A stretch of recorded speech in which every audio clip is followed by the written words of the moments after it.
The U.S. Labor Department has just announced a significant downward revision to its previously published data, which had already been revised on a monthly basis. It turns out that there were 88,000 fewer jobs created than initially reported. This revision, effective as of March 31st, 2024, represents a 0.5% decrease, the largest adjustment since 2009. This raises serious concerns about the cumulative misrepresentation, or more precisely, the overstatement of job growth over the past 4 years. The implication is that the labor market is in far worse condition than previously thought. The Bureau of Labor Statistics, BLS, reported that actual job growth was nearly 30% less than initially stated. To put this in perspective, the downward revision is larger than the population of San Francisco. This begs the question, is it finally time to acknowledge that the data we've been receiving is unreliable and inaccurate?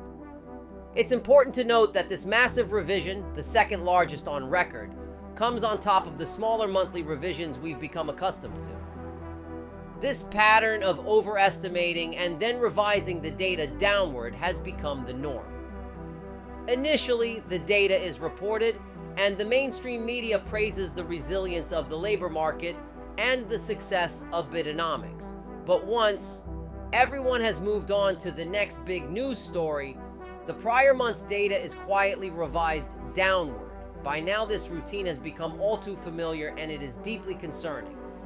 The U.S. Bureau of Labor Statistics released this report on August 21st, 2024. It represents a preliminary revision, with the final annual revision expected in February 2025. The preliminary revision shows a substantial downward adjustment to March 2024's total non-farm employment by 88,000 jobs. The industry that saw the largest job loss was professional and business services, with a downward revision of 358,000 jobs, followed by the leisure and hospitality sector, which saw a revision down by 150,000 jobs. While some might argue that these revisions are common, as they are part of the BLS's annual practice of revising data when it receives results from the quarterly census of employment and wages, the key point should not be missed. This particular revision is extraordinarily significant. What's particularly concerning is the number of jobs that were reported but never actually created. When you look at this over time, it becomes clear that a revision of 88,000 jobs is quite unusual. As shown here, this recent revision is the worst since 2019. Interestingly, in 2018, there was a positive upward adjustment, but the downward revision of 309,000 jobs in 2023 covered the entire year. In contrast, the current revision of 88,000 jobs is only for March 2024, which makes me very curious to see the final report due in February of next year. Now, we officially know that the economy created fewer jobs than originally reported, raising questions about the accuracy of the labor market data. This makes you wonder what data the Federal Reserve has been using to base its decisions on, especially since the most recent July jobs report was much weaker than expected. I'm particularly interested in what the August data will show, given that July was the second weakest report in 4 years since 2020, with a noticeable increase in unemployment during that period.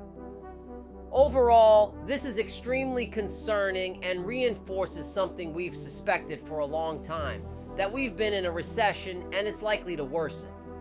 The timing of this massive 88,000 job revision is also noteworthy, as the Jackson Hole Symposium is set to begin this Friday, August 23rd.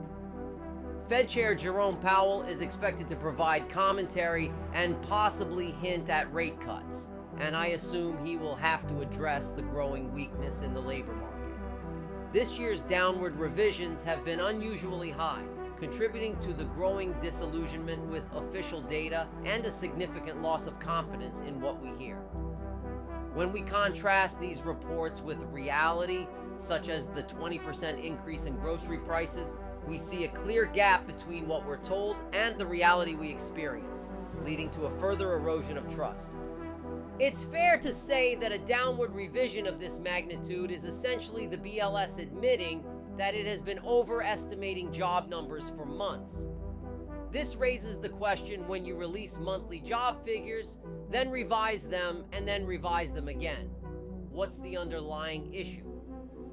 While the first revision might be understandable, as adjustments are sometimes necessary, how many revisions does it take to get it right? Given this situation, the Federal Reserve is now expected to cut rates by at least 25 basis points, possibly more, at the next meeting. There's no denying that the labor market isn't as strong as it was initially portrayed, leading to strong expectations of rate cuts, which in turn boosted today's market performance. Now, if you like this video, check out this next video right here.